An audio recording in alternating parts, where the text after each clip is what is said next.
Hello aspirant, আজ দীর্ঘ প্রতীক্ষিত ক্লার্কশিপের পরীক্ষা তার ফার্স্ট এবং সেকেন্ড শিফট অনুষ্ঠিত হলো। ফার্স্ট এবং সেকেন্ড শিফটের যে স্ট্র্যাটেজিক থেকে প্রশ্ন এসছে সেগুলো নিয়ে আজ আমরা আলোচনা করব এবং আগামীকাল যাদের থার্ড এবং ফোর্থ শিফটে পরীক্ষা আছে তারাও তাহলে বুঝে যাবে যে কী ধরনের প্রশ্ন আসছে, তাহলে তোমরা একটু দেখে নিতে পারো। আজকে যে প্রশ্নগুলো এসছে বিভিন্ন জনের কাছ থেকে জেনে সেইগুলো কিন্তু কালেক্ট করে আমি তার উত্তরগুলো করার চেষ্টা করছি। তোমরা তাহলে দেখতে থাকো। প্রথম প্রশ্ন,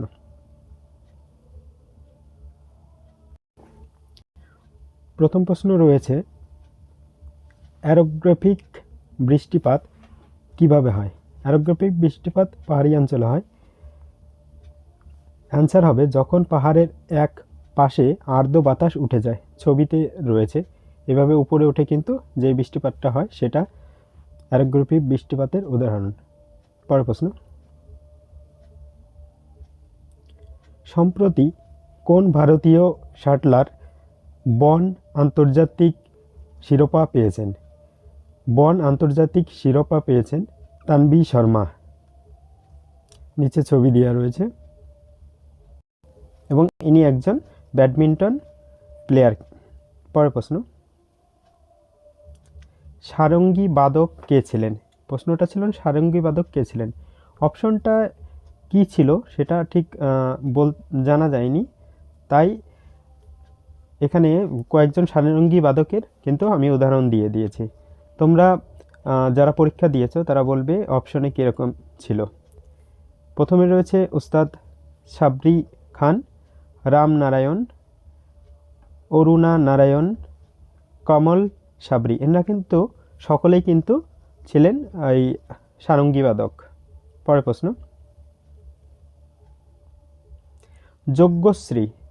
যজ্ঞশ্রী যোজনা কোন রাজ্য চালু করেছে? যজ্ঞশ্রী যোজনা চালু করেছে পশ্চিমবঙ্গ।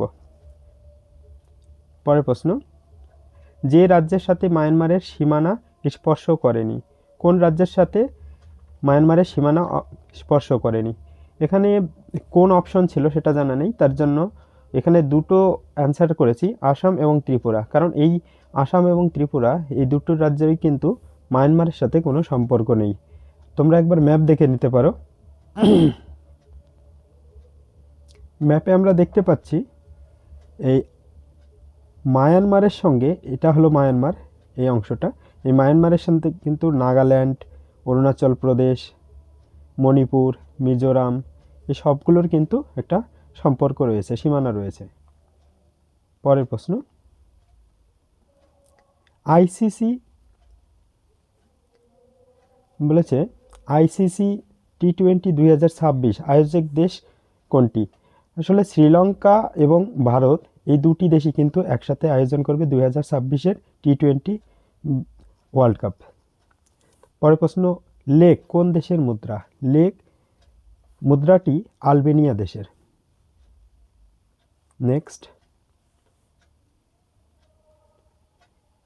নেক্সট প্রশ্ন ছিল যে গিগ অর্থনীতি বা গিগ ইকোনমি বলতে কি বোঝায়? আসলে গিগ ইকোনমি হলো এমন একটি অর্থনৈতিক অবস্থা যেখানে লোকেরা ফ্রিল্যান্স অথবা অস্থায়ী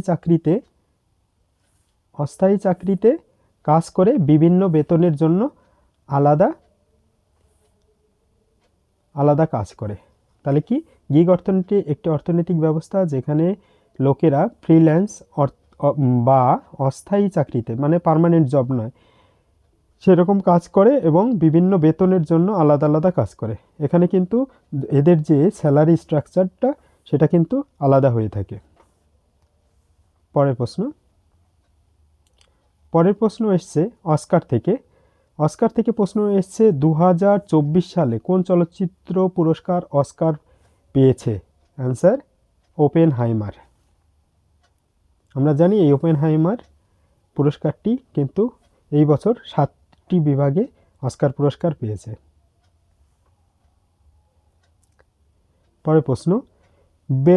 পরের প্রশ্নটিও কনফিউশন। অনেকে বলছে বেলগ্রেডের মুদ্রার নাম এসছে, আবার অনেকে বলছে বেলজিয়াম। তার জন্য এখানে আমি দুটোরই অ্যান্সার করে দিয়েছি। বেলগ্রেডের গ্রেডের মুদ্রার নাম কি? বেলগ্রেডের মুদ্রার নাম হলো ডিনার। আর বেলজিয়ামের যদি প্রশ্ন এসে থাকে তাহলে বেলজিয়ামের মুদ্রার নাম কি? ইউরো। নেক্সট রয়েছে হিন্দন। হিন্দন কার উপনদী? আসলে হিন্দন হলো যে যমুনা নদী রয়েছে সে তার একটি উপনদী। আমি এখানে ম্যাপে দেখিয়ে দিয়েছি যে এই হিন্দন নদীটি কিন্তু উত্তরপ্রদেশে প্রবাহিত এবং যমুনা নদীর একটি উল্লেখযোগ্য উপনদী।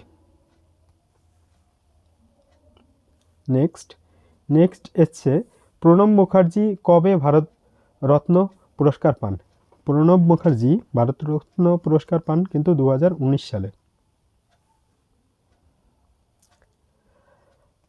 নেক্সট প্রশ্ন, পাবো নুরমি জ্যাভেলিয়ন চ্যাম্পিয়নশিপে কে গোল্ড পান?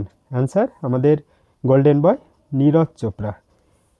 এবং আরেকটি জিনিস খুবই উল্লেখযোগ্য, এই নীরজ চোপড়া কিন্তু 2024 সালে এই শুধুমাত্র একটি চ্যাম্পিয়নশিপ অর্থাৎ পাবো নুরমি জ্যাভেলিয়ন যে চ্যাম্পিয়নশিপ শুধুমাত্র এইটিতেই কিন্তু তিনি গোল্ড পুরস্কার পেয়েছেন। বাদবাকি যে দোহা চ্যাম্পিয়নশিপ বা প্যারিস অলিম্পিক সব ক্ষেত্রেই কিন্তু তিনি সিলভার মেডেল জয় করেছেন।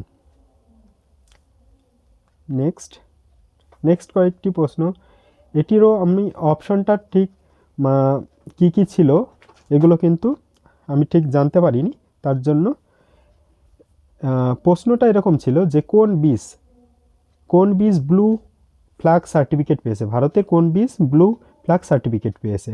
এখানে বেশ কয়েকটি বীজের নাম দেয়া রয়েছে, এগুলো কিন্তু সবই কিন্তু ব্লু ফ্ল্যাগ সার্টিফিকেট পেয়েছে।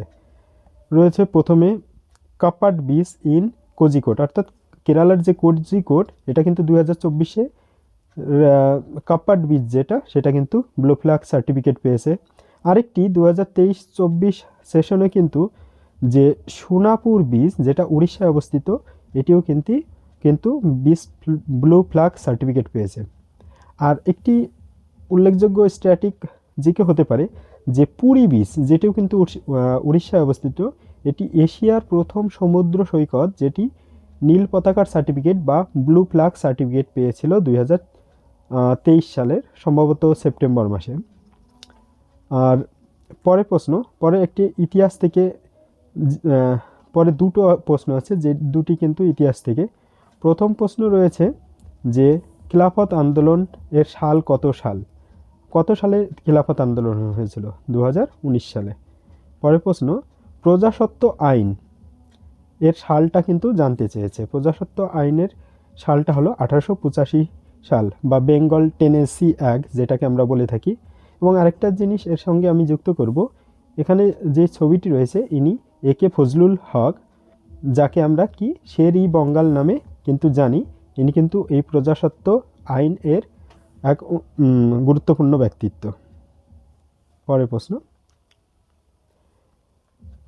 একটি জিওগ্রাফি বা স্ট্র্যাটেজিকের থেকে প্রশ্ন ছিল পম্পাস গ্রাসল্যান্ড কোথায় আছে? পম্পাস গ্রাসল্যান্ড রয়েছে দক্ষিণ আমেরিকার ম্যাপটি রয়েছে, এই দক্ষিণ আমেরিকার এই পোর্শনে কিন্তু রয়েছে পম্পাস গ্রাসল্যান্ড বা পম্পাস তৃণভূমি। এবং আরেকটি ব্যাপার, উত্তর আমেরিকায় যেটি রয়েছে সেটি হলো প্রেইরি তৃণভূমি। পরের প্রশ্নে রয়েছে বার কিসের একক? বার এককটি হলো প্রেসার বা বায়ুচাপের একক। আমরা শুনে থাকি না যে বায়ুচাপের একক কি? বার, মিলিবার। পরের প্রশ্ন, ন্যাশনাল স্পোর্টস ডে কবে পালন করা হয়? ন্যাশনাল স্পোর্টস ডে পালন করা হয় 29শে আগস্ট। 29শে আগস্ট কিসের জন্য পালন করা হয়? ছবিটি দেখলে বোঝা যাবে। আমাদের হকির জাদুকর নামে আমরা কাকে জানি?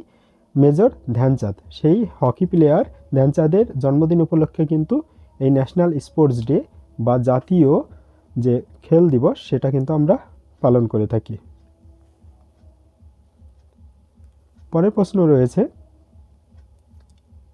ব্লাড ডোনার ডে এখানে স্লাইডটি একটু অন্যরকম হয়ে গেছে। ব্লাড ডোনার ডে কবে পালন করা হয়? ব্লাড ডোনার ডে বা রক্তদান দিবস পালন করা হয় 14ই জুন। এই ছবিটিতে কিন্তু সেটি স্পষ্টভাবে বোঝা যাচ্ছে যে ওয়ার্ল্ড ব্লাড ডোনার ডে বা বিশ্ব রক্তদান দিবস 14ই জুন। পরের প্রশ্ন, ব্যালন, পরের প্রশ্নে রয়েছে ব্যালন ডি ওর 2024 বিজয়ী পুরুষদের ক্ষেত্রে রড্রিগো হার্নান্ডেজ কসেমেন্টা। আমরা এনাকে শুধু রড্রি নামেই কিন্তু জেনে থাকি। ইনি একজন স্প্যানিশ ফুটবলার, এই বছর কিন্তু ব্যালন ডি ওর পুরস্কার পেয়েছেন। অর্থাৎ ফিফা যে পুরস্কার দেয় ফুটবলের সেরা পুরস্কার যেটা, সেটি পুরুষ ক্ষেত্রে কিন্তু ইনি পেয়েছেন, রড্রিগো। নেক্সট, এটি একটি গুরুত্বপূর্ণ প্রশ্ন। এটি সংবিধানের এবং সংবিধান তথা এটা একটা কারেন্ট অ্যাফেয়ার্সেরও প্রশ্ন বটে। প্রশ্নটা হলো আইপিসি বা ইন্ডিয়ান পেনাল কোড এর নাম পরিবর্তন করে কি করা হয়েছে? পরিবর্তন করে করা হয়েছে ভারতীয় ন্যায় সংহিতা। এই প্রসঙ্গে আরেকটি বিষয় উল্লেখ্য, আমি জুম করে দেখাচ্ছি। এই প্রসঙ্গে যে ভারতীয় আইপিসি, সিআরপিসি এবং ইন্ডিয়ান এভিডেন্স অ্যাক্ট রয়েছে, এই তিনটিরই কিন্তু নাম পরিবর্তন করা হয়েছে। এই তিনটি নাম কোনটি করা হয়েছে সেটি আমি বলছি। আইপিসি এটা কিন্তু করা হয়েছে ভারত, আইপিসি যেটা ইন্ডিয়ান পেনাল কোড ছিল সেটার নাম পরিবর্তন করে করা হয়েছে ভারতীয় ন্যায় সংহিতা, যেটি কিন্তু প্রশ্নে এসেছিল আজ। আর পরে রয়েছে সিআরপিসি, সিআরপিসিটা চেঞ্জ করে করা হয়েছে ভারতীয় নাগরিক সুরক্ষা সংহিতা। আর ইন্ডিয়ান এভিডেন্স অ্যাক্ট যেটিকে করা হয়েছে ভারতীয় সাক্ষ্য বিল। এই প্রসঙ্গে তিনটি ক্ষেত্রেই দেখবে যে ইন্ডিয়ান শব্দটাকে কিন্তু ভারতীয় হিসেবে চেঞ্জ করা হয়েছে।